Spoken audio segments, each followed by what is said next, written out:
కర్నూలు జిల్లా ఎమ్మిగనూరులో run for Jesus అనే కార్యక్రమంలో భాగంగా భారీ ర్యాలీ నిర్వహించారు. ఈ కార్యక్రమంలో పాస్టర్లు, క్రైస్తవ సోదరులు పాల్గొన్నారు.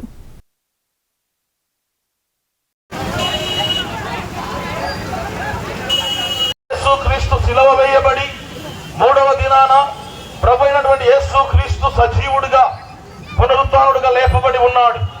ఇంచుమించుగా మందికి ఆయన అగుపడి ఆయన అహరోనమై పరలోకమునకు వెళ్ళిపోయాడు. అంతరాయం కలగకుండా సర్కిల్